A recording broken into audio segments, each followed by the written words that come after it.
저는 뭐 시골에서 태어났지만은 그 시골에서 16년, 16살 때 서울 올라와가지고 농사 짓는 것을 잘 모릅니다. 그런데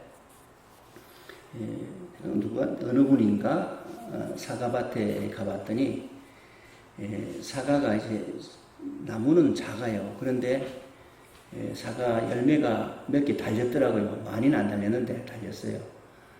근데 저거 벌써부터 사과가 달리네요. 저거 따먹으면 잘 키워서 따먹으면 좋겠네요. 그랬더니 저한테 그러더라고요.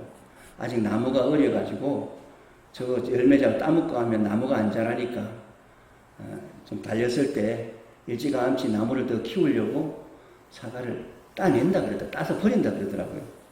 그래서 나무를 키워서 충분히 큰 다음에 열매가 달려야지 열매도 많이 달리고 굵게 크게 달리는데 나무는 자라지도 않았는데 아직 조그만데 그 열매부터 벌써부터 자꾸 따먹기 시작하면 나무가 옳게 자라지 못한다. 그래서 좋은 열매가 될 수 없다. 그런 말씀을 들었습니다.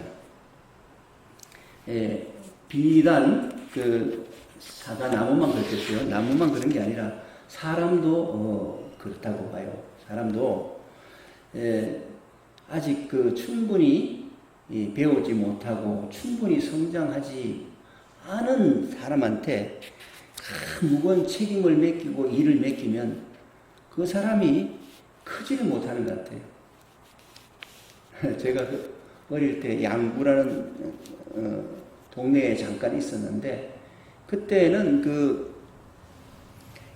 사는 게 다들 어려웠어요. 근데 집안에 누가 어른이 아파 눕고 이제 돌아가시면 그 어머니하고 이제 애들밖에 없는데 그 애들이 초등학교 5학년, 6학년인데도 산에 올라가서 나무를 하고 뭘 일을 하고 그렇게 가장 노릇을 하더라고요.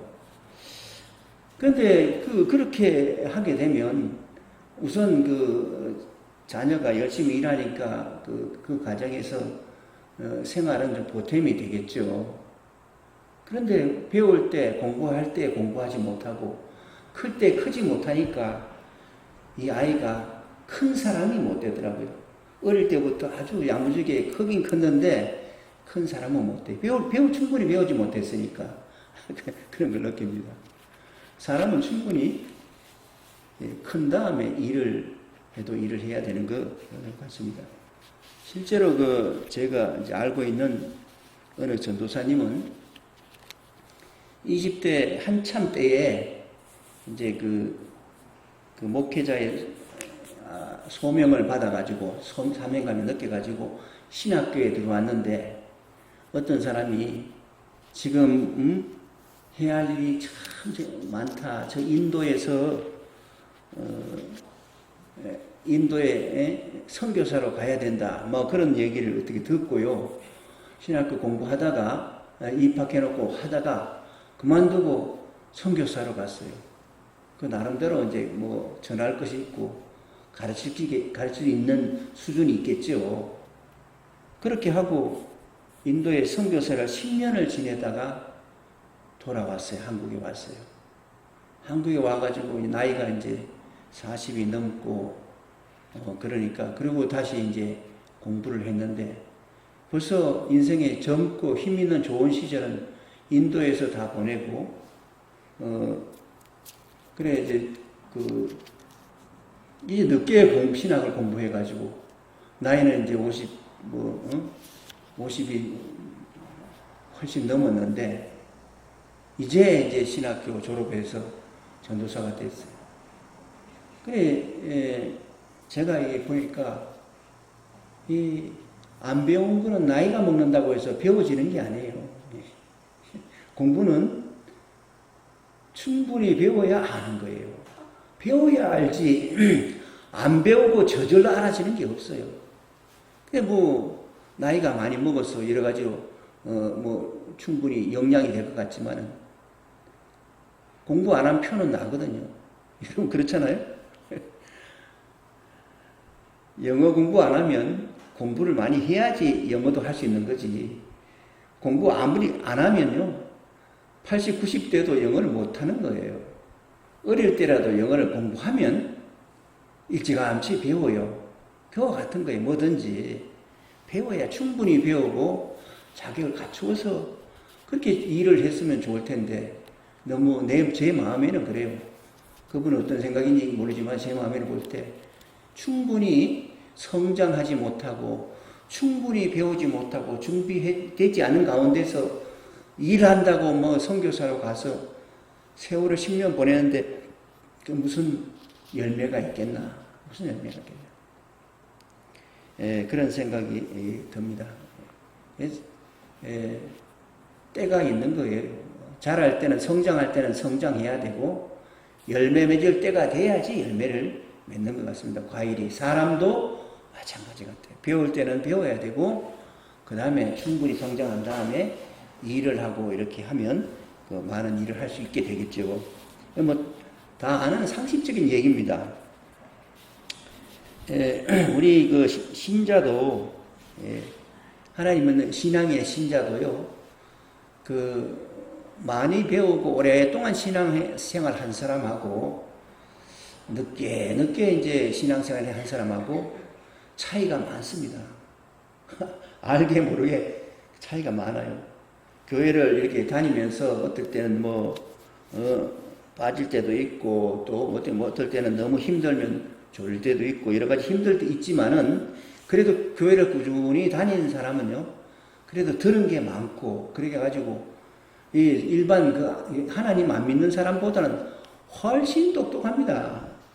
그 차이가 확실히 나요.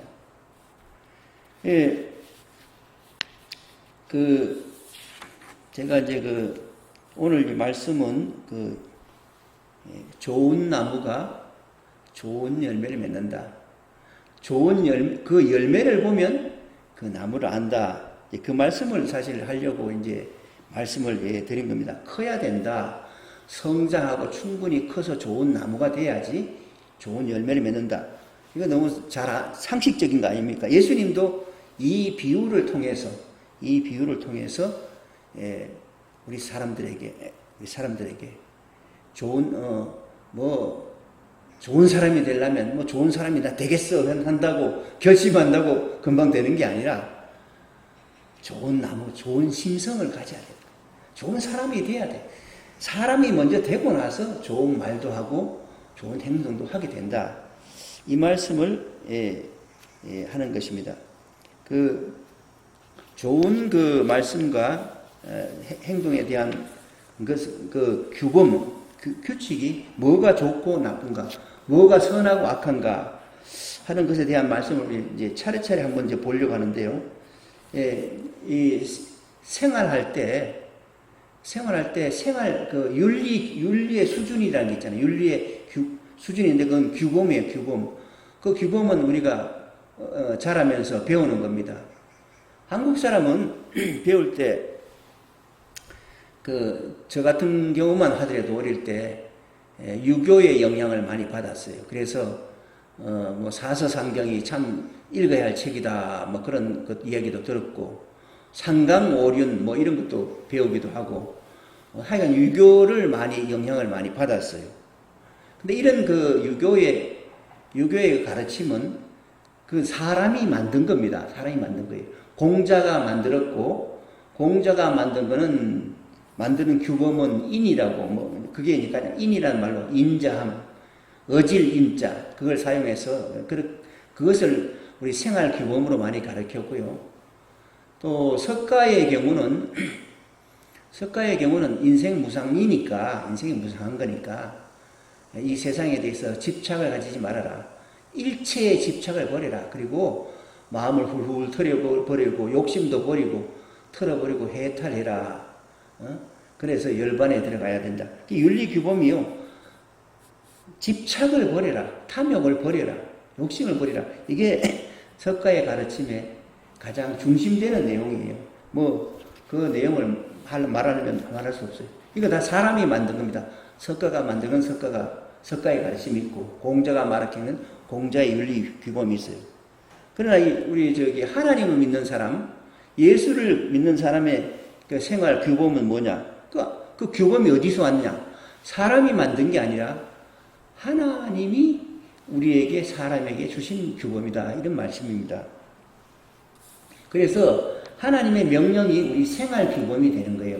그 신자가 하나님 믿는 신자가 된 이후부터는 하나님의 말씀이 우리 생활 윤리의 규범이 되는 것입니다. 그 하나님 명령이. 여러분 이제 주보 안쪽에 2번 하나님의 명령이라고 제목 고민 있는 말씀을 레위기 19장 1절 2절 말씀을 같이 한번 읽어보겠습니다. 같이. 여호와께서 모세에게 말씀하여 이르시되 너는 이스라엘 자손의 온 회중에게 말하여 이르라. 너희는 거룩하라. 이는 나 여호와 너희 하나님이 거룩함이라. 이제 율법의 계명을 치면 613개가 뭐 된다 그래요. 근데 그 13개를 다 조항으로 한마디로 요약을 하면, 한번 요약하면 너희는 거룩하라. 이렇게 요약할 수도 있어요. 거룩해라. 아니, 거룩하라. 이게 뭔가 알 것은 하지만 상당히 추상적인 말입니다. 거룩이라는 건 구별된다는 말이에요. 거룩해라. 근데 그러면 왜 거룩해야 됩니까? 하고 질문을 한다면, 하나님께서 나 여호와 하나님은 내가 거룩하기 때문에, 너희 하나님이 거룩하기 때문에 너희 하나님의 자녀들, 너희들도 거룩해야 된다. 이게 생활규범이에요. 한마디로 말하면 그런 말씀을 정리해서 할 수 있습니다. 이거는 레위기에 나오는 말이고요. 또 모세 율법에 나오는 말이고, 전도서라는 구약 성경에 보게 되면 전도서는 그 솔로몬이 저자라고 알려져 있습니다. 솔로몬은 사람으로 태어나서 누릴 수 있는 모든 영광과 영화를 다 누린 사람이에요. 솔로몬은 왕이잖아요, 첫째. 지금 대통령하고 상대가 될 게 아닙니다. 그거는 정년도 없어요. 죽어야 끝나는 겁니다. 왕이었어요. 왕으로 태어났으니까 얼마나 권력 중에 최고의 권력을 가졌어요. 그리고요, 솔로몬은 그 지혜가, 그 똑똑함이 세상에 따를 수 없을 만큼 지혜로운 사람이었어요. 똑똑한 사람이었어요. 그러니까 사람이 다 이렇게 공부하고 열심히 배우는 것은 똑똑해지고 잘 알기 위해서 배우는데, 솔로몬은 똑똑했어요. 사람이 배울 수 있는 지혜를 다 얻은 사람이에요. 그리고 이 세상에서 왕이니까 당연히 부귀가 막 있었어요. 왕이니까 뭐 재산도 더 세상에, 나라의 재산이 다 자기 거니까. 처첩과 비빈이 뭐 말할 수 없이 많았어요. 첩을 그렇게 많이 두고 살았던 사람이에요. 지혜롭고 부귀 영화를 다 누린 왕이었던 이 솔로몬이 인생을 다 살고 늙어서 마지막 때에 인생을 회고하면서, 자기가 살아온 인생을 쭉 회고하면서 쓴 책이 전도서라는 책이에요. 여러분, 구약에 있는 전도서는 그런 책이에요. 근데 늙어서 나이가 먹어가지고 인생을 다 되돌아보면서 생각해 보니까 헛되고 헛되니 헛되고 헛되도다. 헛되다는 말 4번이나 해요. 4번. 헛되고 헛되다. 결국은 뭐 그 부귀와 영화와 권력과 똑똑함과 뭐 수많은 향락을 누릴 수 있는 그런 처지였지만은, 지금 이제 나이 먹고 보니 헛되고 헛되도다. 그렇게 이야기합니다. 다 그렇게. 그러면서 구석구석 전도서에 보게 되면요, 내가 이런 일을 해봤는데 이것도 결국은 헛되고, 저런 일도 해봤는데 저것도 헛되고, 뭐 다 헛되다 하면서 마지막으로 한 말이 오늘 제가 인용할 말씀. 전도서 12장 13절 14절인데 마지막 말이 무슨 말인가를 우리 같이 읽어보고 제가 설명을 드리겠습니다. 일의 결국을 다 들었으니 하나님을 경외하고 그의 명령을 지킬지어다. 이것이 모든 사람의 본분이니라. 하나님은 모든 행위와 모든 은밀한 일을 선악간에 심판하시리라. 이게 마지막 말이에요. 일의 결국을 다 들었으니, 이 말은요, 지금까지 내가 권력을 얻었고 지혜를 얻었고 부귀 영화를 누리면서 다 공부도 하고 이렇게 해서 다 해봤는데, 이렇게 설명을 했잖아. 이게 다 들었는데 결국은 마지막으로 내가 나의 그 자기보다 나이 어린 젊은 사람들에게 하고 싶은 얘기는 하나님을 경외하라, 하나님을 두려워하라. 경외하란 말은요, 존경하고 두려워하란 말이에요. 하나님을 참 거룩하게 높이라 말이에요. 그 말에 경외하고 그의 명령들을 지킬지어다. 그분의 말씀을, 그분의 말씀대로 살아라. 하나님을 두려워하고 그분 말씀대로 살아라. 내가 마지막 할 수 있는 말은 그 말이라는 얘기예요. 그리고 이것이 모든 사람의 본분이냐, 이렇게 말이 가릅니다.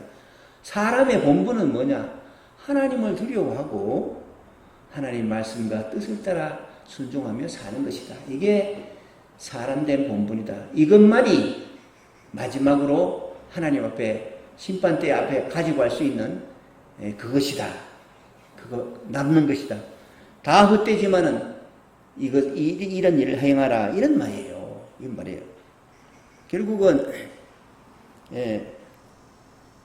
사람의 본분은 하나님을 두려워하고 그 말씀을 순종하고 사는 것이 인생의 목표예요. 저는 젊은 시절에 조그만 출판사를 시작해서 초창기에는 어려웠는데 나중에 이제 조금 안정이, 빚도 갚고 해서 안정이 됐는데, 부자가 큰 기업을 이루어가지고 사장이 되어서 큰 기업에서 돈을 많이 벌어가지고 뭐 좋은 일도 많이 하고 그렇게 해야 되겠다, 그런 생각을 가지고 그렇게 시작을 원래 했던 거예요. 어릴 때부터. 돈을 좀 벌어야 되겠다. 그래서 뭐 요즘은 뭐 별로 의미가 없지만 제가 자랄 때만 하더라도 고아들이 많았잖아요. 고아원도 차리고 양로원도 차리고 이렇게 해서 어려운 사람을 도와야 되겠다, 이런 생각을 한 적이 있었어요. 그런데 그런 일도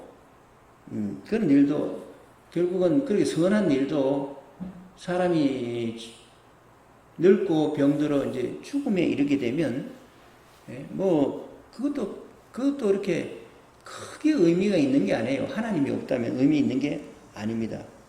그래서 결국은 선한 일을 한다 그러지만 그 행위보다는 그 마음이 준비가 돼야 되겠죠. 오늘 이제 본문 말씀을 제가 아까 설명은 잠깐 드렸는데 한번 읽고 같이 한번 읽어보겠습니다. 같이 6장 43절 오늘 본문 말씀이니까 같이 읽어보겠습니다. 좋은 나무가 나쁜 열매를 맺지 않고 또 나쁜 나무가 좋은 열매를 맺지 않는다. 나무는 각각 그 열매를 보면 안다. 가시나무에서 무화과를 거두어 들이지 못하고 가시덤불에서 포도를 따지 못한다. 선한 사람은 마음속에 갈무리에 해놓은 선 더미에서 선한 것을 내고 악한 사람은 그 마음속에 갈무리에 놓은 악 더미에서 악한 것을 낸다. 마음에 가득 찬 것을 입으로 말하는 법이다. 그러니까 여기서 말하는 요점은요, 열매, 어떤 업적, 어떤 높은 지위 이런 거 이전에 먼저 사람이 돼야 된다. 선한 사람이 돼야 된다.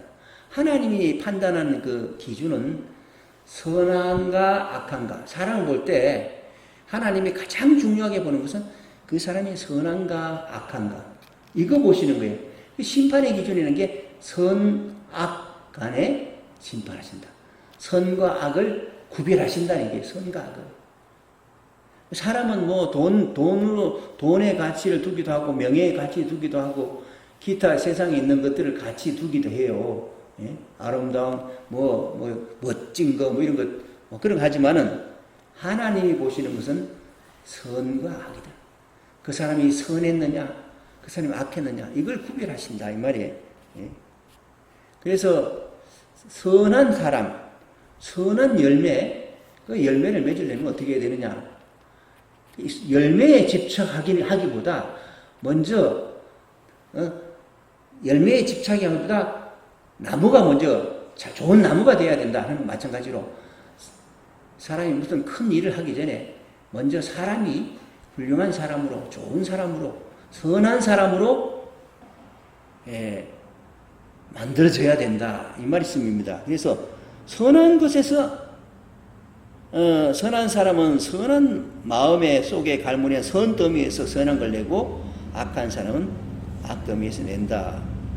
중요한 거는 그런데 그러면 어떻게 사람이 선한 사람이 될 수 있는가? 어떻게 그 문제에 대한 우리가 질문이 생기게 되는데요.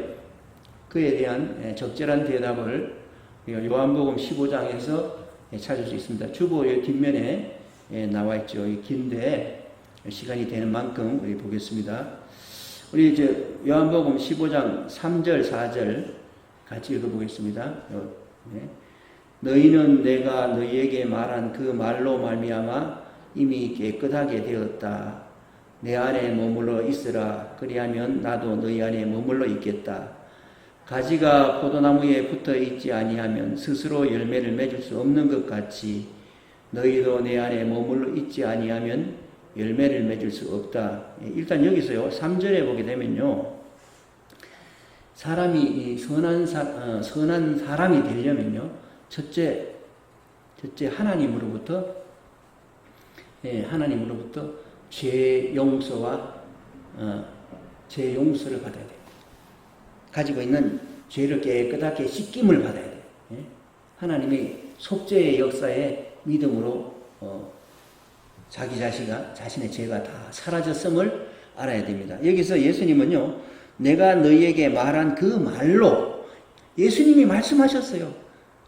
너의 죄가 다 사해졌다. 우리 이제 그런 말씀도 있죠. 너희 죄가 사해졌다. 그 말을 들었을 때 믿음으로 아멘으로 받으면요, 아, 그래, 내 죄가 용서받았구나. 내 죄가 없어졌구나. 내 죄가 깨끗하게 씻겨졌구나. 그렇게 믿음으로 받으면 없어지는 거예요, 없어지는 거예요. 나머지 구원의 역사는 하나님이 하셨고, 예수님을 통해서.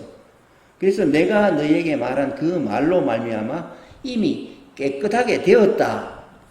이게 이제 신앙의 출발입니다. 하나님의 사람의 출발이 여기서부터 시작이 되는 거예요. 죄에서 죽음에서 이 구원을 받는 데서부터 시작하는 거죠. 그래서 내가 너희에게 말한 그 말로 말하면 이미 깨끗해졌다. 이제 믿었으니까 너희는 깨끗한 사람이야. 너희는 하나님의 자녀야. 이 점을 확증하는 거예요. 이번을 전제하고 시작합니다. 자, 깨끗하게 된 사람은 그 다음에 어떻게 되느냐? 그 다음에는 예수님, 여기서 보면 예수님 안에 머물러 있으라. 예수님 안에 머물러 있으라. 우리가 예수님이 사람의 모양으로 있으면 같은 육체가 따라 떨어져 있기 때문에 물리적으로 그 안으로 들어갈 수는 없잖아요. 여기서 말하는 의미는요, 인격적으로 그의 생각과 그의 마음, 그것으로 하나가 되어서 예수님의 생각과 예수님의 마음 안에 쏙 들어가서 그 안에 살아라. 하나님의 사랑과 은혜 그 안에 살아라 이 말이에요. 하나님의 사랑과 은혜 안에서 살아라. 그 말이에요. 그래서 내 안에 머물러 있어라. 예수님 안에 머물러 있으면, 그리하면 너희가 나 안에 머물러 있고자 하는 의지를 가지고 이렇게 내 앞에 나오고 그렇게 간절하게 기도하고 원하면 예수님께서 나도 너희 안에 머물러 있겠다. 이게 약속이에요. 우리가 예수님을 사랑하면요, 예수님 또한 우리 안에 우리를 사랑하시고, 우리가 예수님과 또 닮아지고 싶어하면 그 예수님께서 우리에게 나타내십니다. 우리 자신에게 자신을 나타내시는 거예요. 그래서 이런 말씀을 하시는 겁니다. 그러면서 이제 비유를 또 들지요. 똑같은 비유예요. 가지가 포도나무에 붙어 있지 아니하면, 이 포도나무는 줄기가 있고 가지에서 열매가 달려요. 줄기, 큰 대줄기에서 가지가 나와가지고 거기서 열매가 달리는데, 포도나무 열매가 달리는데, 이 가지가 줄기에 붙어 있으면 열매를 맺고, 줄기에 붙어 있지 않으면 열매를 맺지 못한다. 요런 그 자연적인 그 현상을 보여주면서 설명하는 거예요. 가지가 포도나무에 붙어 있지 않으면 자기 혼자, 가지 혼자 열매를 맺을 수 없잖냐. 그래서 스스로 열매를 맺을 수 없는 것 같이 너희도 내 안에 머물러 있지 아니하면 열매 맺을 수 없다. 우리가 열매 맺는 선한 사람이 되려면 예수님 안에 머물러 있어야 된다. 예수님에게 떨어져 있는 한 하나님이 원하는 그런 선한 열매를 맺을 수가 없는 거예요. 절대 없어요. 죽어도 없어요.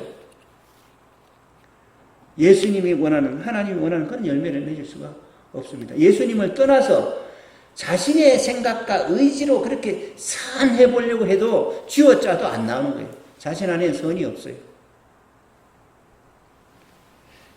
5절 말씀을 반복되는 말씀이지만 같이 읽어보겠습니다. 나는 포도나무요 너희는 가지이다. 사람이 내 안에 머물러 있고 내가 그 안에 머물러 있으면 그는 많은 열매를 맺는다. 이렇게 예수님 안에 살면, 예수님 안에 머물러 살면, 그분을 사랑하고 그분의 말씀을 따라 살기를 간절히 원하면 주님께서 그 소원을 응답하사 우리로 하여금 주님과 같은 생각과 마음과 삶을 살게 하는 거예요. 이 점을 말하는 거예요.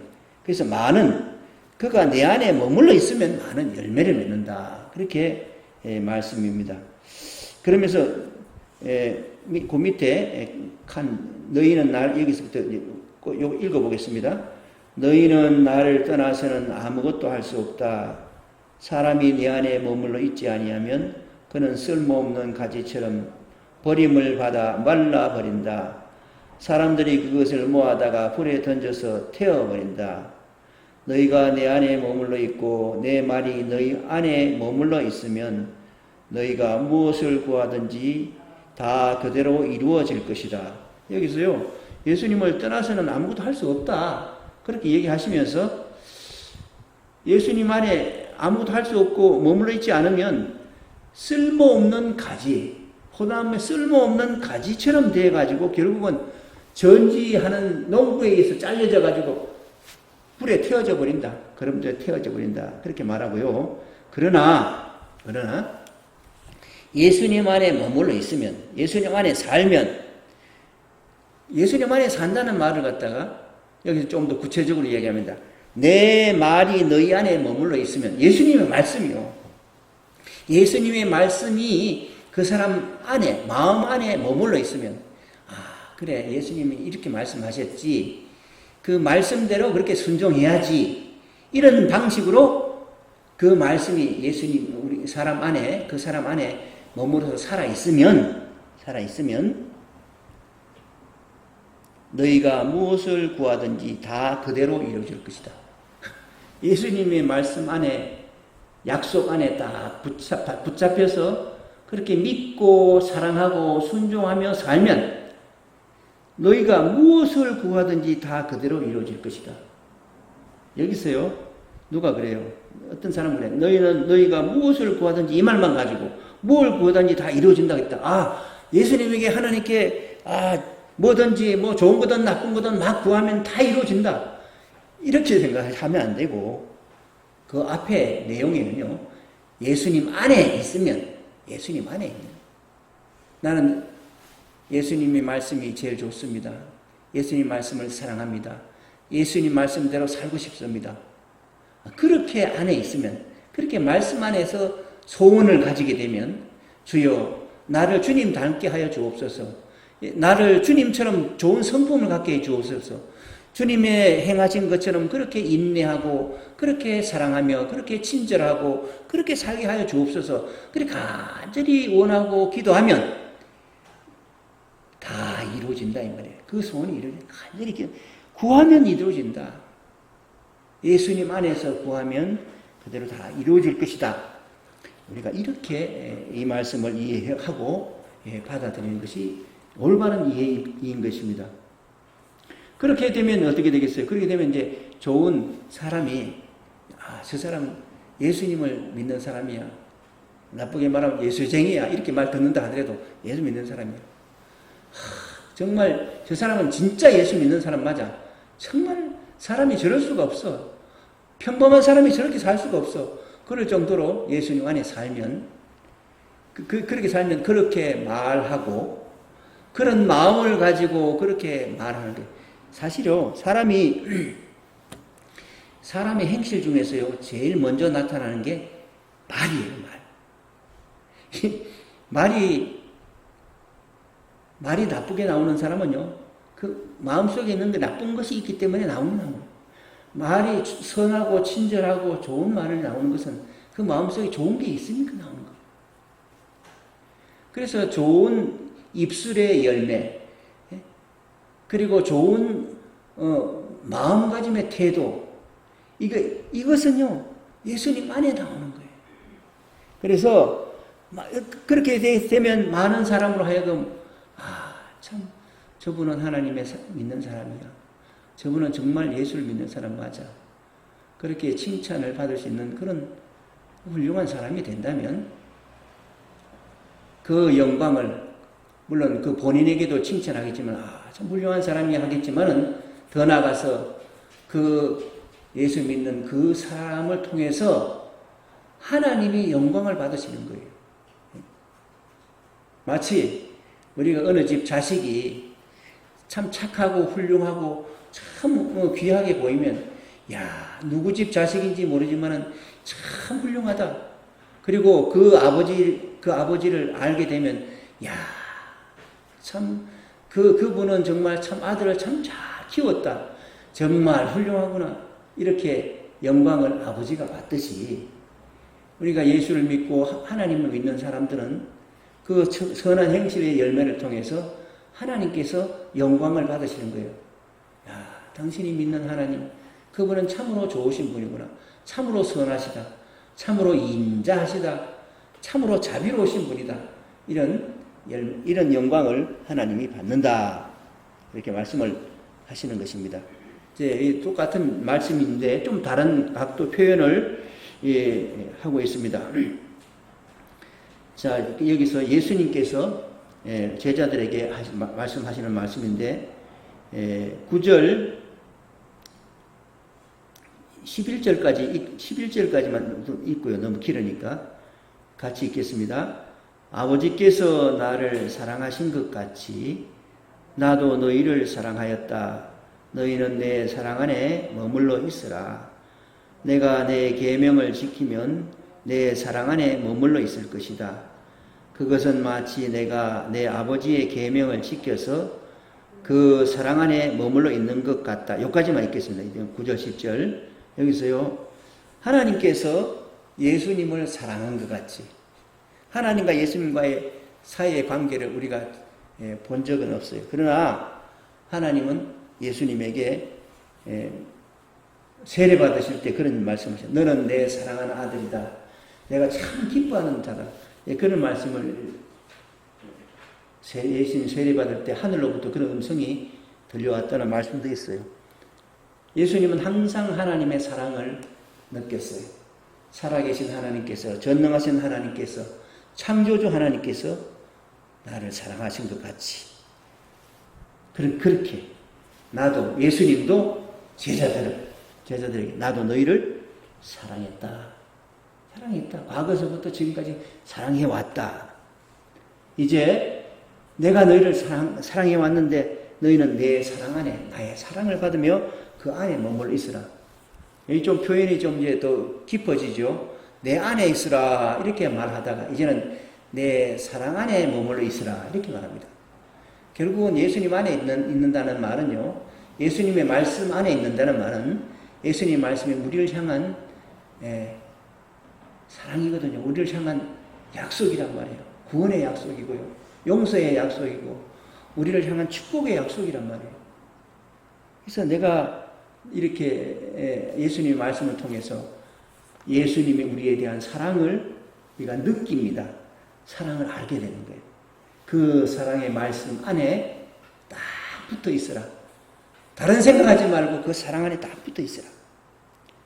그러면 그렇게 말씀하시고요. 그리고 딱 붙어 있는 방법으로 사람은 어떻게 해야 되느냐? 사람은 하나님을 사랑하시니까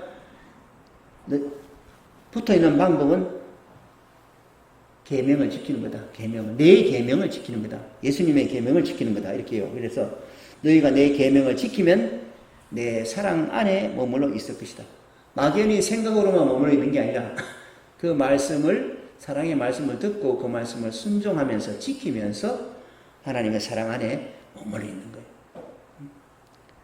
마음으로만 있는 게 아니라 마음에 담아둔 그 말씀을 순종함으로써 예수님의 사랑 안에 머물러 있는 것입니다. 그래서 그것은 마치 내가 하나님 아버지의 계명을 지켜서 그 사랑 안에 머물러 있는 것과 같다.